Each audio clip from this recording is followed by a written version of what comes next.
Salam, hər vaxtınız xeyir dəyərli abituriyentlər, hörmətli müəllimlər, əziz riyaziyyat sevərlər. Bu gün dəyişənin modul işarəsi altında olan parametrdən asılı belə bir tənlik sualı ilə qarşınızdayıq. Bu tip sualları, yəni cəbri üsulla yazmaq olur, sadəcə olaraq bəzi çətinliklərlə üzləşəsi oluruq. Ona görə mən bu tip tənlikləri qrafik üsulla necə həll etmək olar, bugün sizlə paylaşacağım həllini. Deməli, bu tip tənlikləri necə həll etmək lazımdır? Gəlin başlayaq. İlk növbədə y bərabərdir. Burada iki funksiyaya baxarıq. Y bərabərdir. X-in kvadratı plus 4x minus 5 modul işarəsi altında olan bu funksiya və y bərabərdir. A sabit funksiyasının qrafikini eyni koordinat sistemində çəkmiş olarıq. İlk öncə bir koordinat sistemi çəkək. Bu koordinat sistemində x və y oxu. Deməli, bu ox olsun y oxu, bu da olsun x oxumuz. İlk başlayaq bu funksiyanın qrafikini qurmağa. Biz x-in kvadratı plus 4x minus 5, yəni modul işarəsi altında olmadan bunun qrafikinin hansı nöqtələrdə x oxu ilə keçdiyinə baxaq. Bunu sıfıra bərabərləşdirək. Hasili -5, cəmi 4 olan ədədlər hansılardır? X çıx 5 və x, daha doğrusu x plus 1 və x çıx 1 olacaq. X çıx 1 bərabər 0. Çünki -5-i, müsbət 5-i -1-ə vuranda, -5, müsbət 5 ilə -1-i toplayanda bizə müsbət 4-ü vermiş olacaq.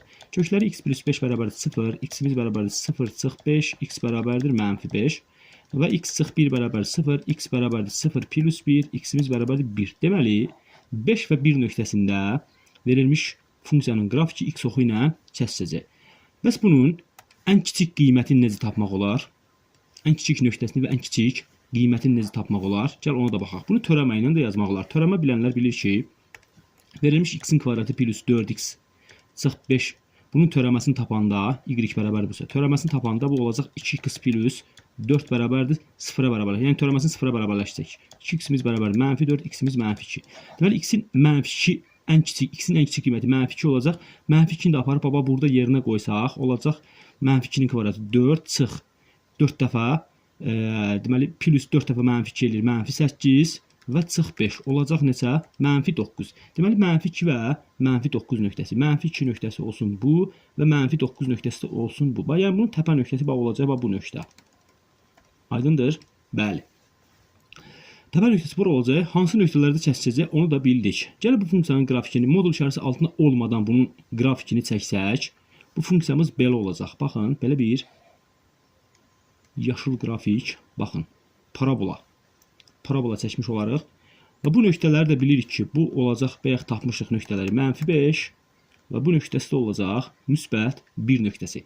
Amma verilmiş bu funksiya, belə deyək, modul işarəsi altında olduğuna görə y-in mənfi qiymətləri burada ödənmir. Yəni, y burada heç vaxt, yəni belə deyək də, mənfi ola bilməz. Çünki moduldan mənfi qiymət alınmır. Ona görə bax, bu aşağı hissəsi elə ki, buradan qatdalanıb yuxarıda olacaq və hansı nöqtəyə kimi olacaq? Əgər bu minimumu -9-sa, modulda -9-a müsbət 9 çıxır. Yəni, belə deyək də, biz x-in yerinə əgər burada -2 qoyanda, normalda -2 qoyanda, bax burada, normalda -2 qoyanda nə alırıq?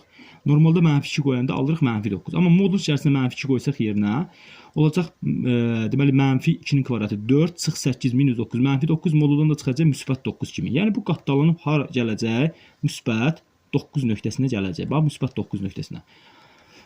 Bunun qrafikini bax, bu aşağı hissəsi qatdalanıb gələcək.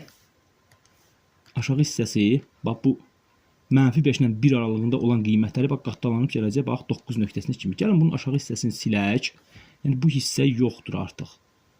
Çünki modul işarəsi altında olduğuna görə bu hissənin qiymətləri yoxdur. Bu hissədə yəni qiymətlər almır. Əla. Bunun qrafikini qurmuş olduq artıq bizə modulda, yəni x-in kvadratı plus 4x çıx 5 funksiyasının qrafiki hazırdır. Qolları biraz yuxarı uzadaq, bax belə. Qolları biraz yuxarı uzadaq. Qolları biraz yuxarı uzadaq. Yəni, bu sonsuza qədər gedəcək belə. Əla. Biz artıq birinin qrafikini qurmuş olduq. Yəni y bərabərdir modul işarəsi altında x-in kvadratı plus 4x minus 5-in grafikini qurduq. Bəs y bərabərdir a düz xəttinin grafiki necə olacaq? Bunu da göy rəngdə göstərəcəm sizə. Tutaq ki, y bərabərdir a düz xətti y-in hər hansı bir nöqtəsindən. Tutaq ki, bu -9-dan da keçə bilər, -8, -1, bu 0-dan da keçə bilər və yaxud y-in bərabərdir 10 nöqtəsindən keçə bilər və s. Adam bizə deyir ki, heç bir həlli olmasın. Bax, birincə deyir ki, heç bir həlli. Yəni bu funksiyanın, yəni bu tənliyin heç bir həlli olmasın. Heç bir həllin olmaması o deməkdir ki, yəni qrafiklər heç yerdə çatışmır. Məsələn, burada olsa verilmiş bu göy, yəni y bərabərdir a funksiyası y bərabərdir x kvadrat plus 4x çıx 5 funksiyası ilə kəsişəcək. Düzdür? Burada da kəsişəcək. Yəni sonsuza qədər kəsişəcək. Kəsişməyən hissəsi ancaq y-in mənfi qiymətləridir. Yəni y-in sıfırdan kiçik qiymətləridir. Y-imizin də sıfırdan kiçik qiymətləri baxın, buradadır. Yəni a-mız sıfırdan kiçik olanda birincinin həlli olacaq necə? A-mız sıfırdan kiçikdir. Əgər a-mızın qiyməti sıfırdan kiçik olsa, yəni mənfi qiymətlər alsa, yəni 1-ə a uyğundur. Mənfi qiymətlər alsa, bizim funksiyamızın qrafiki bax buralarda yerləşəcək. Y bərabərdir a düz xətti. Bu da heç vaxt yuxarıdakı parabola ilə, yəni modul işarəsinin altında olan bu parabolanın, qatlanmış parabolanın heç bir ortaq nöqtəsi olmayacaq və heç bir həlli olmayacaq. Yaxşı, iki həlli var. İki həlli harda ola bilər? İki həll ya burada olar, -5 1 nöqtəsində. Ya da ki, baxın, yuxarıda baxın. Hansı nöqtə yuxarı? Bax, 9 nöqtəsində bunun maksimum nöqtəsi idi, düzdür? Ya 9-dan yuxarıda olmalı. 9-da olsa artıq bax 3 dənə nöqtə. Bax 1, 2, 3 dənə nöqtə kəsir, 3 həlli olacaq. 9-dan yuxarıda olsa, baxın 1, 2. 2 dənə yerdə kəsişdi, 2 dənə həlli olacaq. Bir də ki, bax burada. Yəni y-imiz bir 0 olanda, bu nöqtə olanda, y-imizin 0 nöqtəsində olanda verilmiş bax bu y bərabərdir a düz xətti, verilmiş bax bu yaşıl parabola funksiyasının qrafiki ilə iki nöqtə kəsişmiş olacaq. Düzdür? Deməli burada necə olacaq funksiyamızın həlli? Olacaq ya bax burada olacaq ya a-mız bərabərdir 0 olmalıdır ya da ki 0-dan bax bu 9 nöqtəsi vardı. Bax 9-dan böyük qiymətlərində bunu da göstərdim sizə. Baxın. Ya da ki bu 9-da olsa 3 həlli olacaq. 9-dan yuxarılarda bax 1 2. 2 dənə yerdə kəsişir. 2 həlli olmuş olacaq. Ya da olacaq deməli necə? 2 həlli a-mız böyükdür 9-dan olanda. Bəs 3 həlli harda olur? 3 həlli harda olacaq? Gəlin 3 həllinə baxaq. Bunu biraz sürüşdürək aşağı. Sürüşdürmə olmur, eyb yox. Deməli 3 həlli harda olacaq? 3 həllimiz də y-in bərabərdir 9 nöqtəsində. Y bərabərdir 9 nöqtəsindən keçsə, bax bu y bərabərdir a düz xətti. 9 nöqtəsi keçsə, bax 1 həlli, 2 həlli, 3 həlli. Başqa heç yerdə 3 həlli olmayacaq. Yəni 3 dənə nöqtə kəsişməyəcək. Burada da yazırıq y-imiz bərabərdir, bax 3 həlli olan yerində. Y-imiz bərabərdir 9 olanda. Yaxşı, bizə 4 həlli deyir. 4 həlli nə vaxt olacaq? Gəlin 4 həllinə baxaq. 4 həlli də ancaq baba bu aralıqda olacaq. Səbirli olun. Bax bu aralıqda olacaq.